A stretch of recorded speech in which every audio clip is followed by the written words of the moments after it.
మన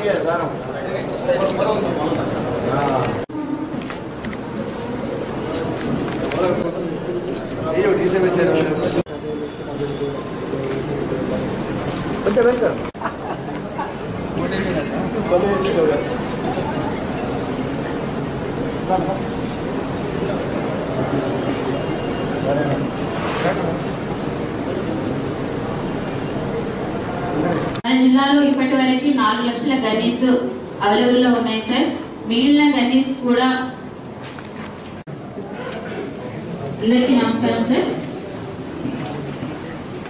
యాసంగి 21-22 మన దగ్గర కూడా వానకాలం వడ్లు పండిస్తున్నాము, వేసవి కూడా వరి ధాన్యం పండిస్తున్నాం.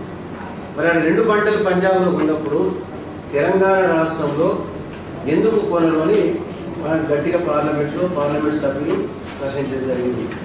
గౌరవ ముఖ్యమంత్రి కె చంద్రశేఖర్ వారి ఆధ్వర్యంలో ఇందిరా పార్క్ దగ్గర హైదరాబాద్ లో మనం ధర్నా కార్యక్రమం కూడా చేయడం జరిగింది. ఆ కార్యక్రమంలో చాలా మంది శాసనసభ్యులు, మంత్రులు, ఎంపీలు, జిల్లా పరిషత్ చైర్మన్లు, మున్సిపల్ చైర్మన్ అందరూ కూడా పాల్గొని అప్పటి నుంచి దాదాపు 3-4 మాసాల నుంచి మనము మరి ఎప్పుడు పోరాటం చేస్తూనే ఉన్నాము.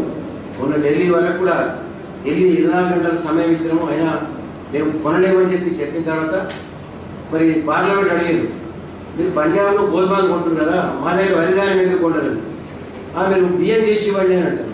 మరి పంజాబ్ లో మీరు గోధుమలు పిండి బట్టి తీసుకుంటున్నారా? ఎగ్జాంపుల్ చాలా మంది తెలంగాణ వాళ్ళు కూడా మరి గోధుమలు పిండి బట్టి తీసుకుంటే మేము కూడా అట్లనే బియ్యం బట్టి ఇచ్చేస్తాము.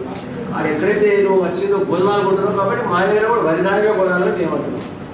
అన్నా కానీ వాళ్ళు లేదన్నారు. మరి క్యాబినెట్ లో డే బిఫోర్ ఎస్టర్డే